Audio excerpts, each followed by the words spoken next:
Chévere. Ya bien, vamos a iniciar con el repaso, bueno, la introducción, ¿ok?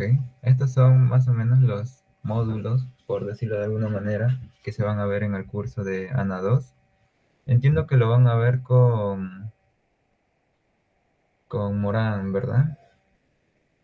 Así que ahí no hay problema. Ya. Bien. Primero vamos a ver lo que vienen a ser los métodos aproximados. Al final yo les voy a dar las recomendaciones. Ahorita más o menos qué es lo que se va a ver. Bien, los métodos aproximados, ¿no? ¿Qué son estos métodos? Como lo dice, son aproximaciones, o sea, su ventaja de estos métodos es que tú lo puedes realizar de manera rápida, a diferencia de otros métodos, ¿no? ¿Cuáles son estos métodos o a qué tipo de estructuras se pueden aplicar para lo que vienen a ser pórticos y para lo que vienen a ser tipo dual, ¿no? Muro y viga y columna.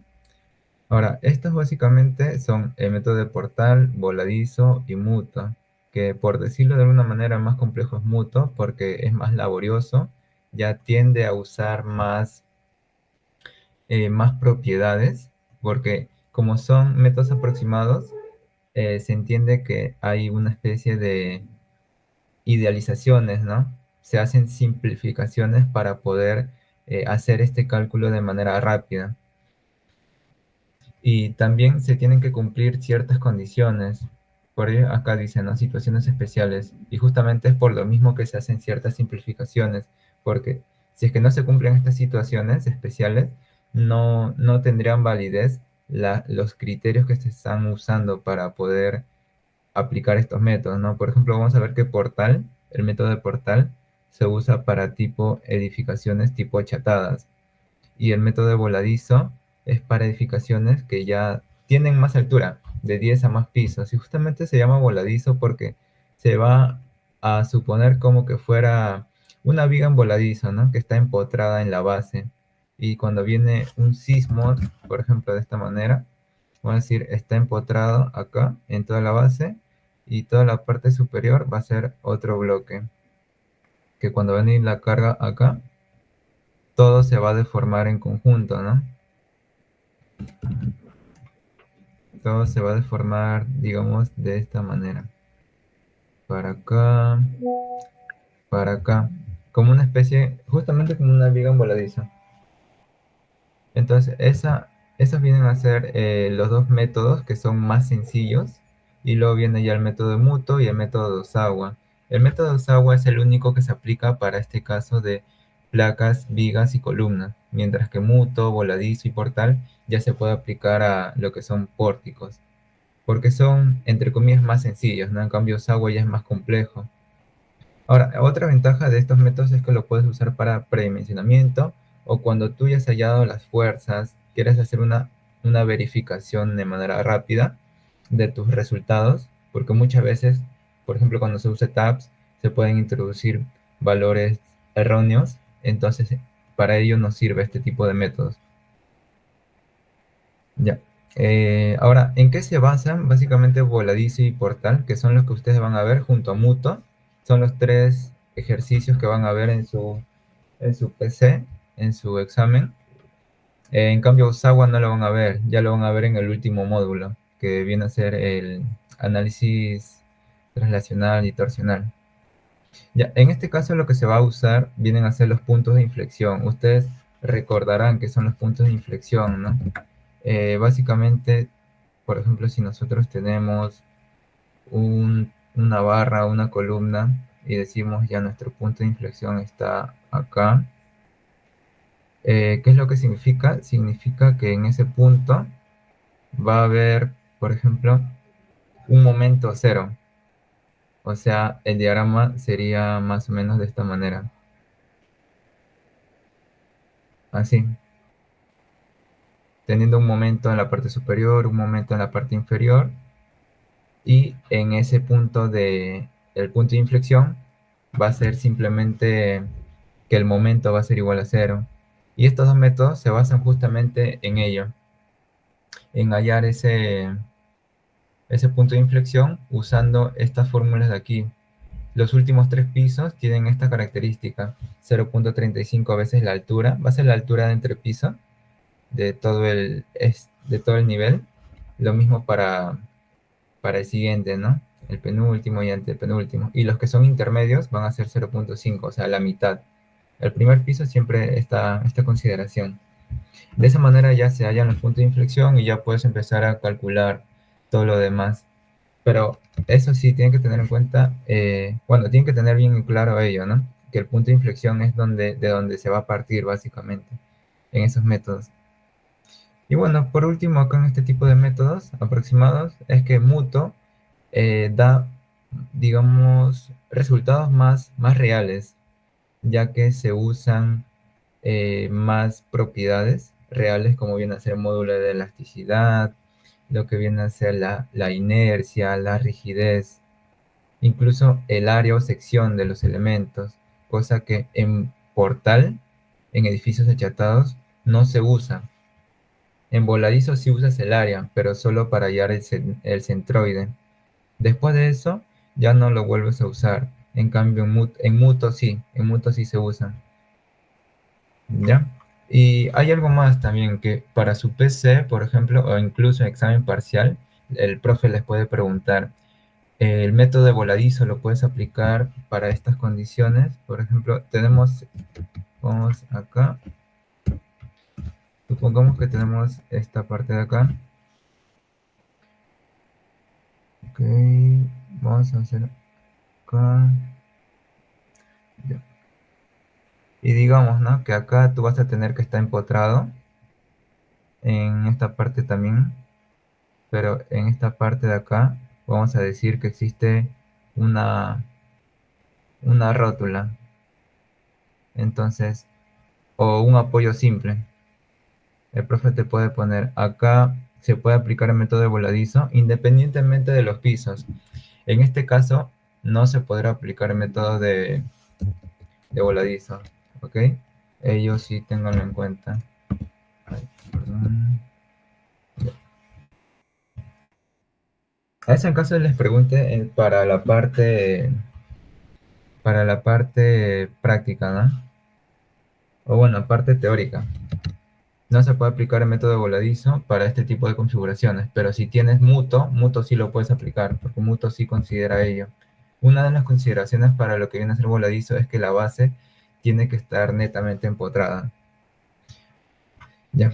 Bien, eso sería por la parte de métodos aproximados. Ahora vamos a ver un poco acerca de lo que vienen a ser tópicos especiales, digamos, temas que no han visto anteriormente, como lo viene a ser la albañilería armada, donde el profe usualmente lo que pregunta en su examen parcial o prácticas es cuál es la diferencia entre una albañilería armada y albañilería confinada.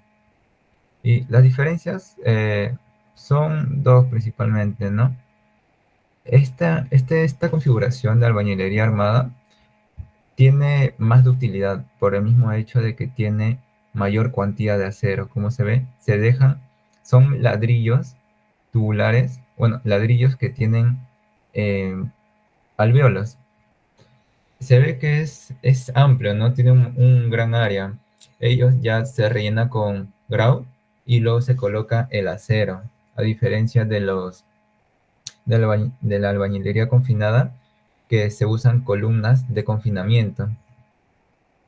Entonces, ello es una de las principales diferencias y otra sería básicamente el procedimiento constructivo, porque no es lo mismo la albañilería armada, que tú lo puedes levantar sin problema todo el primer piso, a la confinada, porque la confinada tú solo la puedes levantar por día 1.20 metros aproximadamente.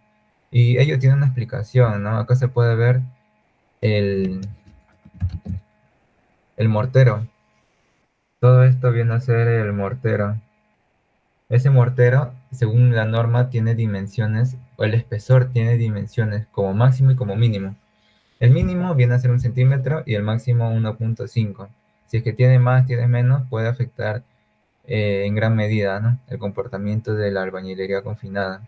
Y también otra de las condiciones para que se llame albañilería confinada es que en sus cuatro extremos, en la parte inferior, superior izquierda y derecha, debe haber un elemento de confinamiento, sea la losa, sea los cimientos y las columnas, ¿no? Ya. Bueno, y justamente por ello es que no se puede usar no se puede levantar más de 1,20 metros, porque si es que se levanta más, ya comienza a haber un peso excesivo que al estar fresco este mortero, básicamente no va a soportar y se va a aplastar, ¿no? Y no va a cumplir con la normativa, bueno, con el espesor. Ahora, otro punto es que también primero, como se ve en esta imagen, primero que se levantan los muros y se hace la endentada, donde ese endentado como máximo tiene que tener, esta distancia de aquí, tiene que tener como máximo 5 centímetros. Si que tiene más, ya tiende a ser demasiado frágil y se puede romper. Luego ya de levantado el muro y hecho el endentado, ya se hace el vaciado de la columna, ¿no? Que como mínimo tiene que tener un peralte, que en este caso el peralte sería esto básicamente. Ese sería el peralte. El peralte mínimo es 25 centímetros y el ancho o espesor de esa columna, como mínimo, va a ser el espesor del muro, ¿ok? Esas consideraciones tenganlas en cuenta porque el ingeniero Morán sí le gusta preguntar bastante de ello. Ya. Luego también, por ejemplo, a veces se suele usar placas en este caso no es placas una columna, pero a veces se suele usar placas en lo que viene a ser estructuración, que al final vamos a ver un poco de estructuración. eh, Se usan placas y para hacer básicamente una relación o que todo, digamos, esté en función de un solo elemento como albañilería, lo que se hace es igualar básicamente, hacer una proporción entre el módulo de elasticidad del concreto y el módulo de elasticidad de la albañilería. Y ello se multiplica por espesor y ya se tiene una relación, ¿no? Porque nosotros sabemos que la elasticidad del concreto es mucho mayor a la de la albañilería. Entonces justamente es por ello que se hace esto, ¿no? Aunque esto no lo vamos a usar como tal para el curso, pero se los menciono. Ya, también cuando se trabaja con albañilería o incluso el tabique, en este caso son pórticos, se tienen que aislar los tabiques de lo que viene a ser el pórtico, porque si no ya empieza a haber empieza a funcionar de esta manera el elemento. O sea, el tabique va a comportarse como un elemento que solo va a funcionar a compresión. Es decir, nosotros vamos a tener que considerar en nuestro modelo el aporte de este elemento, que viene a ser una biela básicamente, ¿no? Y ello se genera porque no hay un correcto aislamiento de los tabiques. Siempre tiene que haber elementos de confinamiento, ya sea para albañilería, lo que son muros portantes, y para lo que son simplemente tabiques, que se usan ladrillos pandereta, ¿no? Ellos también tenganlo en cuenta, ladrillo pandereta para tabiques y lo que son quincón 18 huecos industrial con 30% de aire o de vacíos es para muros portantes. ¿Ok? Luego también acá les va a mencionar, por ejemplo, lo que viene a ser los nudos en lo que viene a ser armadura. Si tú quieres que trabaje como una armadura como tal, tienes que garantizar que el centroide, el centro de gravedad bueno, el centroide, la proyección caiga exactamente en un solo punto para todos los elementos que llegan a cada nudo. Por ejemplo, acá en esta imagen se puede ver que se usa una especie de placa, una especie de placa, ¿no? Donde cada elemento está llegando a un centro imaginario. Entonces, ello se busca siempre para poder garantizar que no haya momentos, porque los elementos que son así armaduras, en este caso tipo cercha, tienen que funcionar solo a tracción y a compresión. No están diseñadas para cargas de flexión ni cortante, ¿ok? Y acá por la misma naturaleza de la imperfección que se tiene, también al profe les puede preguntar qué es la excentricidad accidental. En este caso pueden responder de dos maneras. Una, yendo a este caso, que cuando por el mismo procedimiento constructivo no se puede llegar al centro, es decir, nosotros queremos que todas lleguen como está ahí, ¿no? queremos que lleguen a un solo punto, pero no va a pasar esto. Por ejemplo, acá puede pasar que va a venir así, exagerando, así. Entonces acá va a haber una pequeña distancia. Y esa pequeña distancia podrá ser una excentricidad accidental. Ese sería un caso. El siguiente lo voy a mencionar más adelante, ya cuando hablemos de centro de masa, centro de rigidez. Ya. Acá viene a ser lo que sería la parte de procedimiento constructivo, pero ya aplicándolo a la parte estructural, ¿no? Porque nosotros cuando hacemos un diseño que decimos, ah, ya, nosotros vamos a tener la estructura desde un inicio, la vamos a tener de esta manera, ya terminada y con sus cargas ya aplicadas, pero en realidad no es así. En realidad, ¿qué es lo que pasa? Que se va haciendo el primer piso y ese primer piso ya va a ir soportando cargas. Y el mismo hecho de estar soportando cargas y el mismo hecho de desencofrar la estructura ya va a generar que hayan ciertas deformaciones. Obviamente no son perceptibles al ojo humano, pero son ciertas deformaciones que nosotros no estamos considerando en el análisis. ¿Y qué es lo importante? Que básicamente estas deformaciones ya se mantienen para el primer piso. ¿Y qué pasa cuando ya colocamos el segundo piso? Ya se hace el levantamiento del segundo piso, que van a tener de nuevo otras deformaciones que se van a ir acumulando, así de manera sucesiva con cada piso. Entonces, ello es básicamente la... Hay un análisis para eso, pero que no se llama el curso, pero esto también lo menciona el ingeniero. El procedimiento constructivo, ¿no? ¿Cuál sería la importancia del procedimiento constructivo en, en el análisis estructural? ¿Ok? Eso es de manera general lo que se ve básicamente en tópicos especiales. Si no me equivoco, también ven, por ejemplo, temas de temperatura, cuando ya se trabajan con vigas de gran peralte. Cuando son vigas bien peraltadas, ya trabajan a corte, ya no trabajan a flexión. ¿Ok? Y temperatura, bueno, también en lo que son cerchas, se tiene que tener bastante cuidado con lo que es la temperatura, porque por lo general como son elementos de acero, los elementos de acero sufren bastante, ¿no? Por temperatura. Y ello también se tiene que tener en consideración en el análisis. Luego viene la parte de análisis matricial, que es muy importante que ustedes lo dominen porque hoy en día con eso es lo que se usa para resolver todas las estructuras. Me refiero a software como ITAB, SAP, usan principalmente este método de análisis matricial, que como van a ver no es complicado, es sencillo, por decirlo de una manera, pero al ser sencillo también tiene una desventaja que es, digamos, laborioso. Y ello, ¿con qué se soluciona? Se soluciona con programación. Ya tú lo dejas, digamos, programado y ya puedes resolver así de manera muy sencilla. Ya.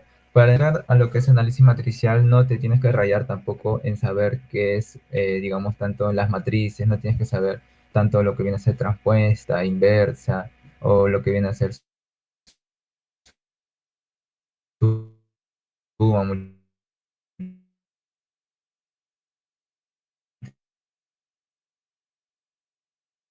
multiplicaciones. La multiplicación de manera sencilla. Y eso porque el profe ya te va a dar la inversa. O sea, en el mismo procedimiento no te vas a tener que rayar. Así que no se raye mucho en esa parte de conocerlo, todas las fórmulas de matrices, porque no lo vamos a usar. Ya. Primero, lo que viene a ser grado de indeterminación, cuando hablamos de una estructura estable y una estructura inestable. Por ejemplo, en este primer caso estaríamos hablando de una viga en voladizo que está empotrada. En este caso sería una estable. ¿Por qué? Porque acá, si nosotros aplicamos una carga, esto se va a deformar de esta manera, ¿no? Acá, como está empotrado, va a haber un inicio, un giro igual a cero, y de ahí ya va a empezar a deformarse. Pero hay como una especie de oposición, ¿no? A la carga. Ello es porque justamente está empotrado. Entonces, acá estaremos diciendo que se trataría de un elemento que va a va a ser estable. En cambio acá por ejemplo, si nosotros aplicáramos una carga horizontal, esto viene a ser rodillos, ¿ok? O sea, restringen el desplazamiento solo en la vertical. Si aplicamos una carga aquí, por ejemplo, de manera vertical no pasaría nada, habría una reacción simplemente. Pero si nosotros aplicamos esta de manera horizontal, no hay nada que restrinja ese desplazamiento. Entonces la estructura simplemente lo que va a ser desplazarse hacia un lado de manera muy excesiva, que es justamente algo que nosotros no queremos, ¿no? Entonces por ello es que se diría que es inestable. Incluso, pero acá también podría entrar la parte de lo que son vigas puentes, si no me equivoco, que son básicamente para almacenes, para transportar, por ejemplo, no sé, algún equipo pesado, ¿no? Que usan como especie de grúas y simplemente se van deslizando de izquierda a derecha. Y en esta parte superior sería prácticamente lo mismo, es como la viga voladiza, pero en este caso no hay oposición, simplemente eh, va a girar, todo va a girar y va a ser demasiado excesivo.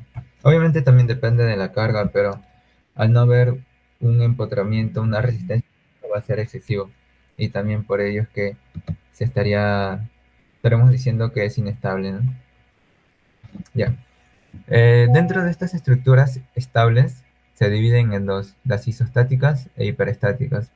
Las isostáticas se caracterizan porque tú las puedes resolver con lo que ya conocen de estática, sumatoria de fuerzas en X en Y igual a cero y sumatoria de momentos en X en Y igual a cero. Bueno, solo sería en Z en este caso, ¿no? Sumatoria de momentos en Z igual a cero.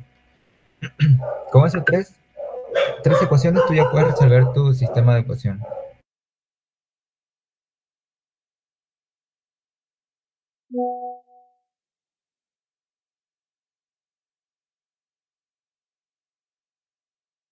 Ah, me disculpa un momento, por favor.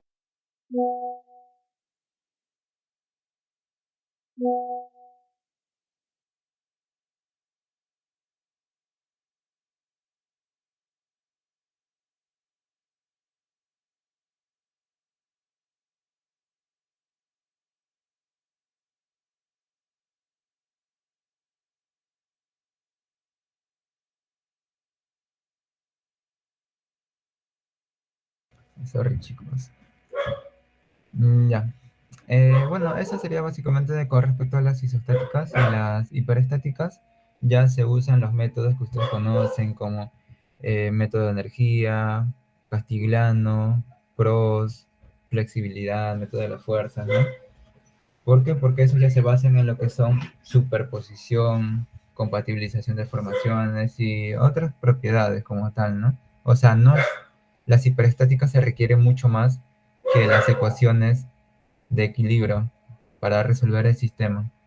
Esa es la principal diferencia y eso sería con respecto al grado de indeterminación que van a ver.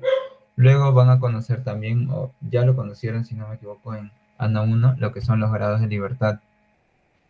Bueno, un grado de libertad podríamos decir que simplemente es un posible desplazamiento que puede tener el, el nudo como tal, el nudo de cada estructura.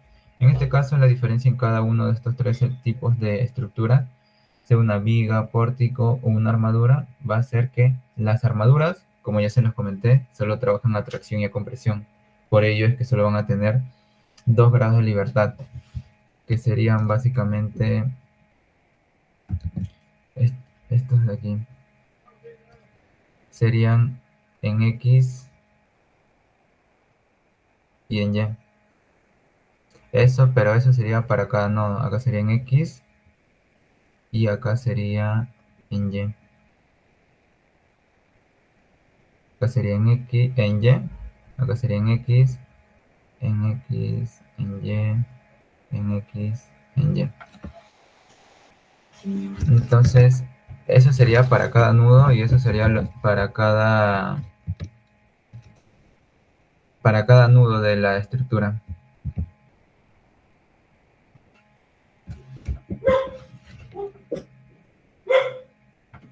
En cambio, para lo que son vigas, ¿Por qué acá aparece, ¿no? 2 grados de libertad por nodo, pero que en realidad son 3? Lo que se asume es que las vigas son axialmente rígidas y si infinitamente rígidas de manera axial. ¿Y eso en qué se traduce? Se traduce en que nosotros vamos a decir que no existe deformación de manera axial. O sea, simplemente si tenemos la viga así y nosotros le aplicamos una carga, nunca, nunca se va a deformar, digamos, de esta manera, ¿no? Así, no se va a achicar sus dimensiones, sino que es en...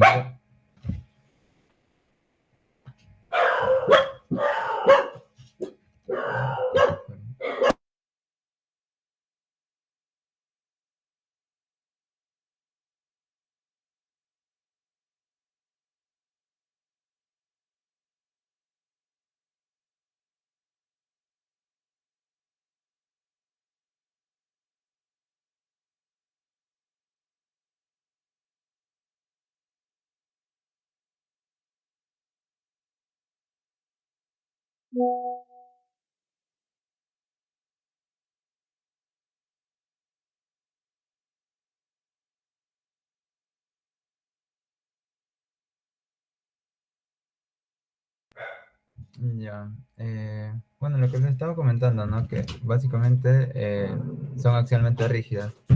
Entonces solo vamos a tener giros, básicamente, giro y desplazamiento vertical. En este caso, vertical y el giro, ¿no? En este caso el giro lo haríamos de este color. Esos serían los dos posibles desplazamientos para cada nudo de lo que vienen a ser las vigas. Acá también vertical y el giro. Ok.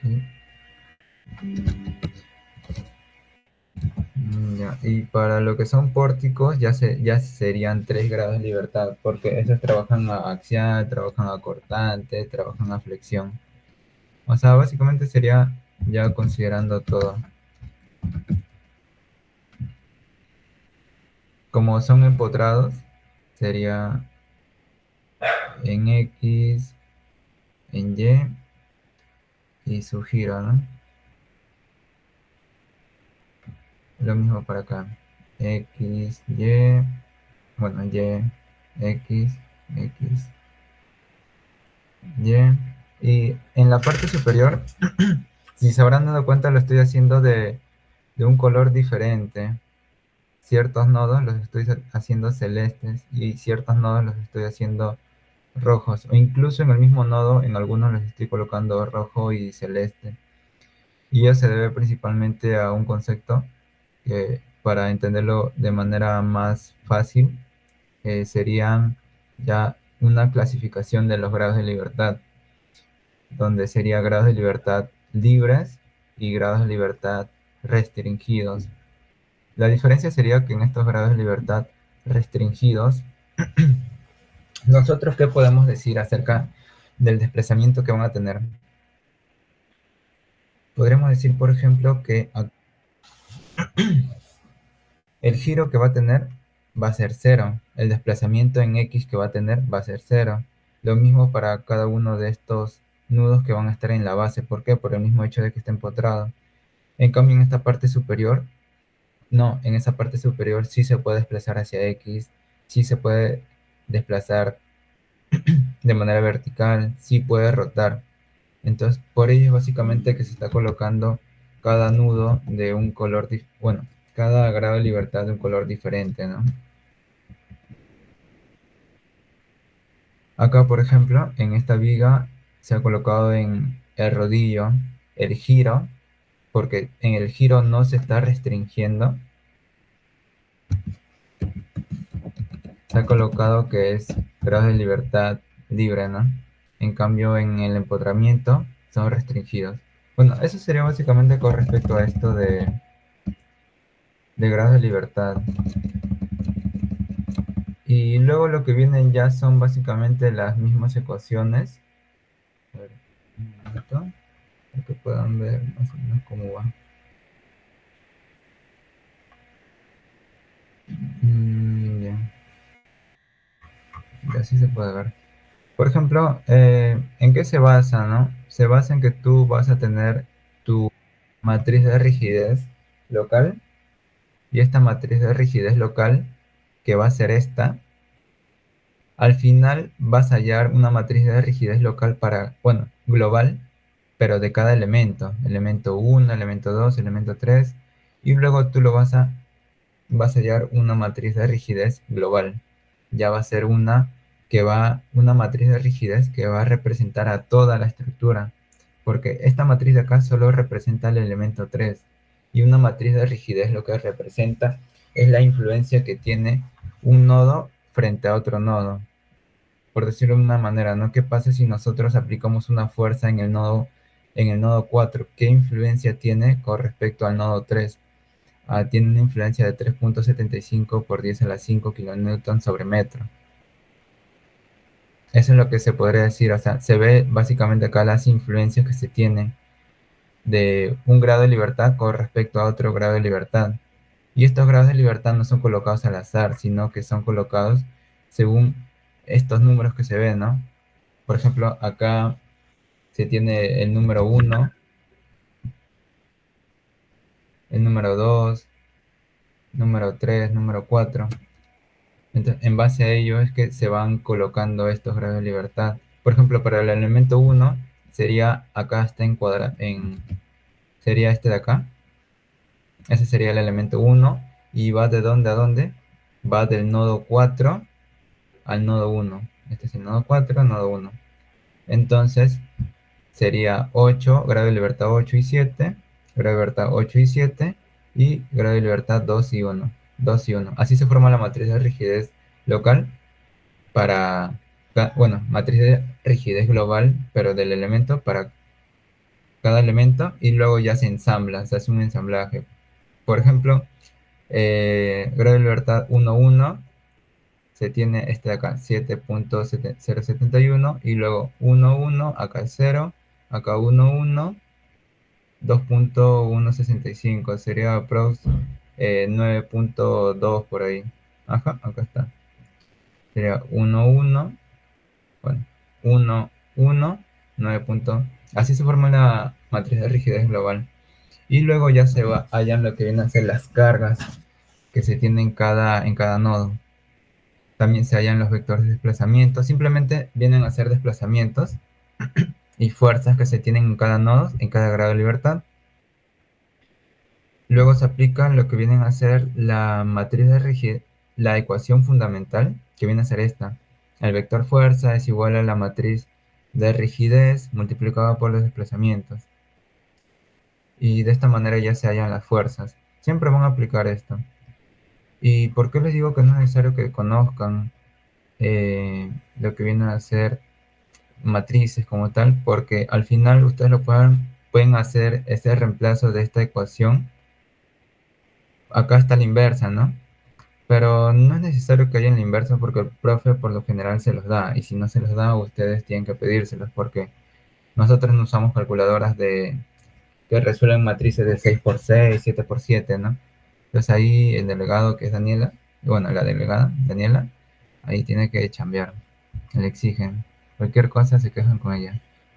Y de ahí ya es básicamente hallar las fuerzas internas con las matrices locales. Básicamente como se ve es pura fórmula, puro procedimiento, no es nada complicado. Y la misma idea es para las siguientes estructuras que son vigas, que son pórticos. Entonces, en eso se basa lo que viene a ser el análisis matricial, hallar la matriz de rigidez global, hallar los desplazamientos, los conocidos como los desconocidos. ¿Cuáles son los conocidos? Los que les comenté, ¿no? Serían en este caso los de morado. Bueno, en este caso no está diferenciado, pero en el Notion sí. Mm, Acá sí está diferenciado, ¿no? Los restringidos o los conocidos serían los de rojo. ¿Por qué? Porque tú sabes que los desplazamientos son ceros. En cambio, en los azules, tú no conoces los desplazamientos, no conoces el giro, no conoces el desplazamiento en X ni en Y.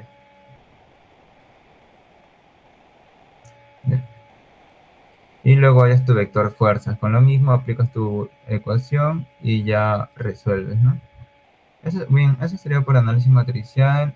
Luego viene un poco acerca de lo que viene a ser el análisis translacional. Acá les voy a hablar un poco acerca de conceptos que son fuerzas inerciales. Como tal, lo que causa daños en las estructuras no son, no es el sismo como tal, sino son fuerzas inerciales que yo las entendí como que son fuerzas que en realidad no existen, sino que es por la misma inercia que quiere mantener su posición.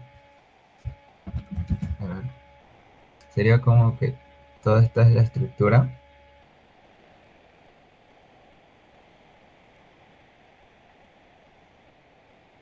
Toda esta es la estructura.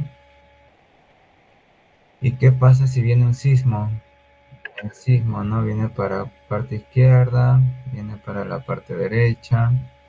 Entonces esta estructura lo que va a pasar es que la base se va a desplazar. O sea, la base ya no va a estar en como estaba en un inicio, sino que va a haber por acá. Exagerando sería así. Algo así.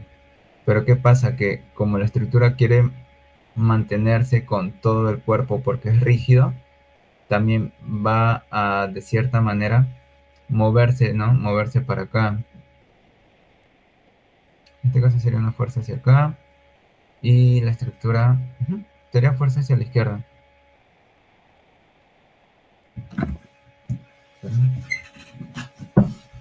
Y digamos que al final lo que va a generar es que toda la estructura a ser rígida es como que quiere mantenerse, pero al querer mantener todo el movimiento uniforme, van a generarse fuerzas internas que van a ser justamente esas fuerzas inerciales. Por la misma inercia es que se genera una fuerza y ellos lo que al final termina produciendo el daño. Ya, el centro de masa simplemente ustedes lo pueden considerar como que centro de masa donde se concentra la mayor cantidad de masa y para ello ustedes que consideran, consideran lo que vienen a ser estas los elementos, ¿no? Los elementos estructurales, pero no solo los elementos estructurales como vigas o columnas, sino también que, por ejemplo, en esta parte de acá pueden haber lo que vienen a ser muebles que lleguen a tener bastante peso. Por ejemplo, acá puede haber bastante peso. En toda esta parte que digamos, ¿no? Toda esta parte habría bastante peso. Entonces habría una desproporción haciendo que el centro de masa básicamente se mueva más para este lado, ¿no? Pero el centro de masa guarda una relación con el centro de rigidez que al final lo que nos da es el centro de carga. Pero antes del centro de carga, el centro de rigidez básicamente ya no tiene que ver con los muebles, con el peso como tal que se tenga, sino con los elementos estructurales que vienen hacia las vigas, columnas, principalmente los elementos verticales, que son los que aportan en mayor medida, lo que son las columnas, ¿no? En este caso, como es simplemente una losa, digamos que las dimensiones tanto en X como en Y son las mismas, entonces el centro de gravedad estaría no, el centro de rigidez estaría en el centro, porque todos sus elementos son uniformes, pero si tuviéramos una plaquita por acá, por ejemplo, así, de toda esta manera, lo que pasaría es que esta placa es mucho más rígida y al final va a aportar mayor rigidez, ¿no? Pero, por ejemplo, en esta dirección larga, se mantendría. ¿Por qué? Porque estoy colocando la placa en el centro, básicamente. Entonces, al menos en esta dirección que viene a ser Y, el centro de gravedad se va a mantener a la misma distancia, a la mitad, básicamente, del paño, ¿no?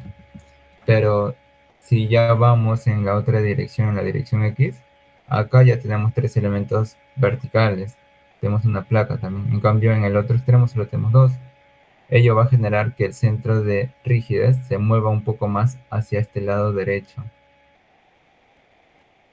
Y como este centro de rigidez al final se está alejando del centro de masa, lo que va a pasar es que la fuerza inercial que estaba actuando en el centro de masa, en realidad no actúa en el centro de masa, sino en el centro de carga, pero esta diferencia de centro de masa con centro de rigidez hace que haya un desequilibrio que tiene que ser equilibrado en el siguiente entrepiso, en el entrepiso inferior, que al existir la misma condición va a generar que haya un mayor desequilibrio que se va a traducir al final en el centro de carga. Y ello al final se traduciría en una excentricidad entre el centro de masa y centro de rigidez. Por ello es que nunca se quiere que exista excentricidad porque genera efectos torsionales, efectos de corte. Pero en realidad el problema es el centro de carga, porque el centro de carga es donde actúa lo que viene a ser la cortante.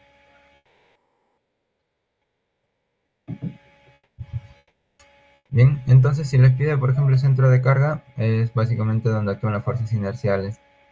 ¿Y por qué se produce este centro de carga? Por la excentricidad que existe entre centro de masa y centro de rigidez. Esa es una pregunta que les puede hacer el profe, así que ahí tengan en cuenta. Entonces ya está el centro de masa, el centro de rigidez, el centro de carga. Y bueno, la excentricidad accidental, que no es la misma excentricidad que lo estaba comentando acá, de centro de masa y centro de rigidez, sino que es una excentricidad que te dice la norma, que es el 5% de la dimensión de la dimensión de análisis, sea X o sea Y. Esto básicamente es por procedimiento constructivo. Procedimiento constructivo. Porque obviamente nosotros en el modelo vamos a decir que existe una simetría perfecta, pero en obra no va a existir esa simetría perfecta. Van a existir centímetros de más, centímetros de menos. Y justamente la norma en ese caso sí lo toma en cuenta. Y por último de este capítulo, lo que viene a ser el comportamiento de placas versus comportamiento de pórticos, ¿no? Ustedes ya van a entrar al concreto armado, van a ver cómo al menos lo que son placas todavía, pero acá en análisis sí. Digamos que toda esta es su placa y ello se va a traducir en, en este comportamiento, como una especie de viga emboladiza. A ver, disculpen.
A ver, disculpen.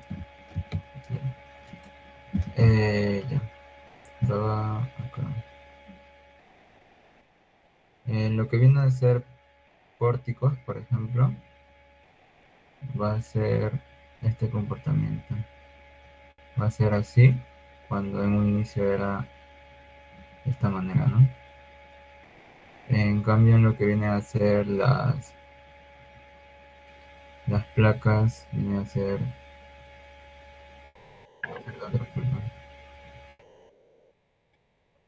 vienen a ser así, porque principalmente trabajan a corte.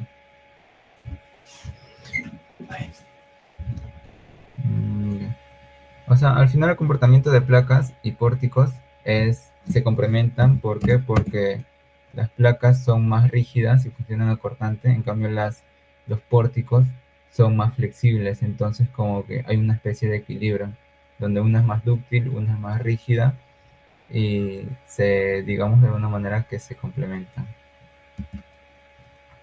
Bien, entonces eso sería por análisis transnacional y luego, bueno, criterios de estructuración, ¿no? A ver, si esto,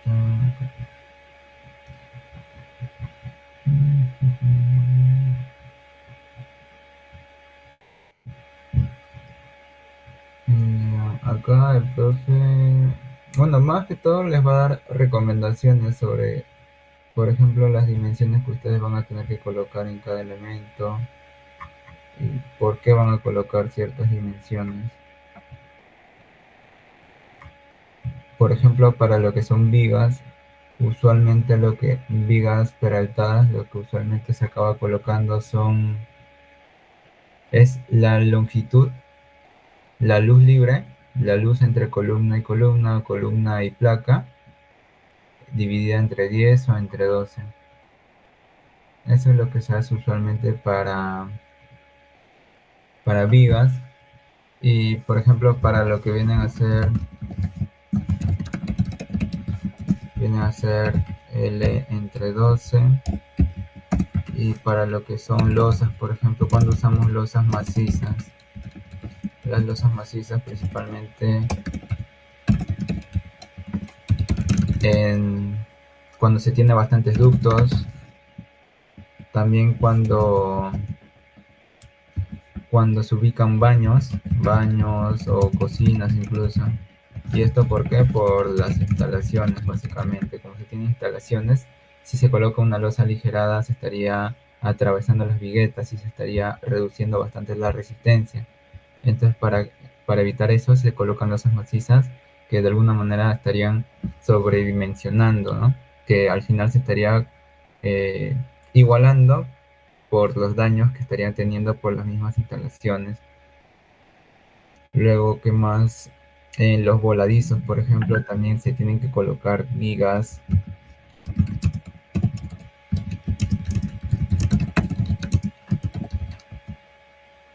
que tengan el mismo, que sean la continuación, básicamente,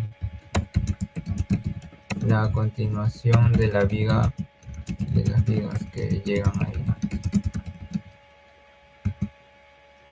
De ahí, por ejemplo, cuando ustedes tengan configuraciones de edificios que son largos, por ejemplo, edificios así, ustedes podríamos decir que van a tener columnas de esta manera: columna acá, columna acá, columna acá, columna acá, columna acá, columna acá.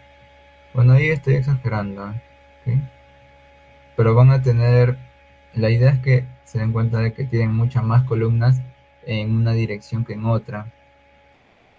Entonces, si yo les preguntara qué dirección es más rígida, la respuesta sería que la dirección Y es mucho más rígida que la dirección en X.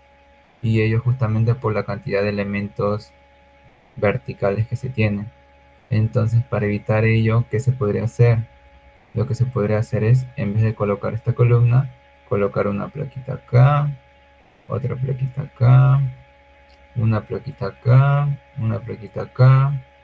Ver si es que puedes colocar también una placa por acá en el centro.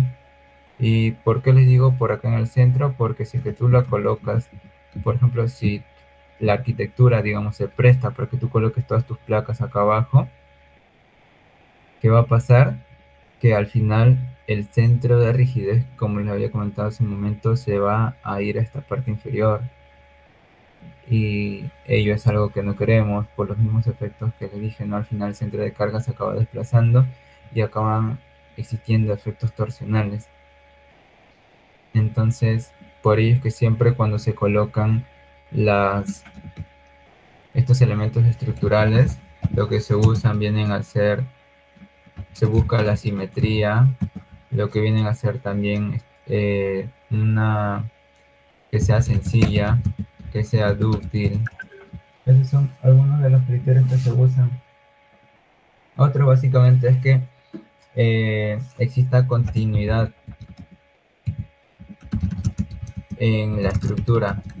¿A qué se refiere a esto? Que si nosotros empezamos con una columna, ya, en el primer piso empezamos con 10 columnas en toda la estructura, termine hasta el último piso, hasta el quinto, décimo piso, con las 10 columnas, que no haya un cambio brusco, ¿no? También se tiene que garantizar que sea rígida la estructura, rigidez estructural. ¿Y ello por qué? Porque nosotros, según la E030, tenemos lo que viene a ser las derivas, que para concreto armado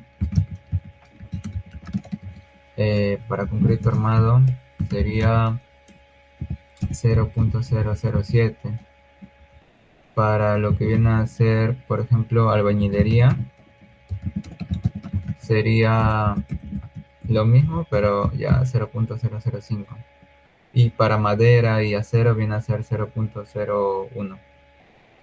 Luego también tenemos que garantizar que la estructura sea dúctil.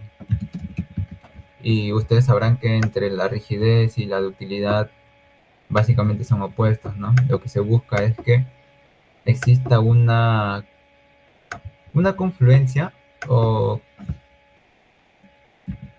una que no se tenga, que la estructura no sea ni tan rígida ni tan dúctil, porque si es muy rígida, al final estaríamos sobredimensionando y si es muy dúctil se estaría desplazando demasiado.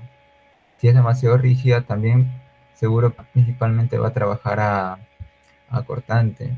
Su fallo va a ser un fallo frágil, que van a ver en concreto que fallo frágil, o incluso ya lo han visto, la resistencia de materiales, que fallo frágil es cuando básicamente la estructura falla de manera abrupta, sin avisarte. Diríamos que tu casa básicamente, ¡pum!, se cae, ¿no? Sin previo aviso. En cambio, una falla dúctil sería que vas viendo cómo las vigas, la losa van desprendiendo, bueno, no desprendiéndose, pero van deformándose principalmente las vigas. En cambio, la falla frágil no. Sí, de frente falla, ¿no? Y bueno, ellos diría que serían básicamente los principales criterios que se deben tener. La simetría, que se tenga una adecuada resistencia también. O sea, por ejemplo, cuando tú colocas la columna, esta columna no va a tener dimensiones de 0.10 por 0.10 metros, sino como mínimo, según la norma, tiene que tener, si es sistema porticado, 0.25 por 0.25 metros. O sea, 25 centímetros en cada dirección. ¿Qué más le puedes mencionar? Y bueno, le van a enseñar acerca del predimensionamiento también. Como les comenté, las vías principales son las más fáciles. La luz entre 12 por lo general. También hay otras, otras formas de hacer el predimensionamiento, pero no se tiene que rayar mucho porque al final, como el nombre mismo lo dice, es predimensionamiento. Entonces, al final esas dimensiones pueden, como no pueden ser las finales. Eso depende del análisis sísmico. Y también conforme van teniendo más experiencia, ustedes van a, digamos, de alguna manera poder predecir cómo es que se va a comportar la estructura. Si hacen tal cambio, si colocan tal columna, si colocan tal placa, etcétera, etcétera. En esta parte de lo que es estructuración también entra la parte de metrado de cargas.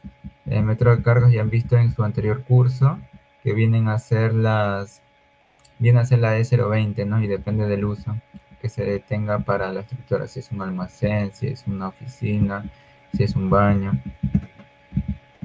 Y una recomendación más para la estructuración, que si es que tú tienes un tabique un tabique en la misma dirección de tu aligerado, o sea, si tú tienes de esta manera, ese es tu paño, y vamos a decir que tu dirección es esta, en este sentido, del aligerado, y tú vas a tener un tabique, digamos, acá en el mismo sentido que tu aligerado.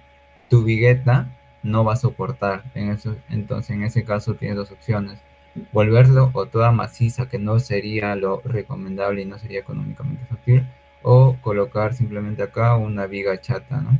Que soporte ese tabique. Entonces esa sería una recomendación también que les podría dar con respecto a estructuración. Y bueno, eso sería todo, chicos. Si tienen alguna duda, me lo pueden hacer saber. Normal, les puedo intentar responder sus dudas. Así que, Una consulta ujú. sobre las PC o parcial, como el siglo pasado en Ghana.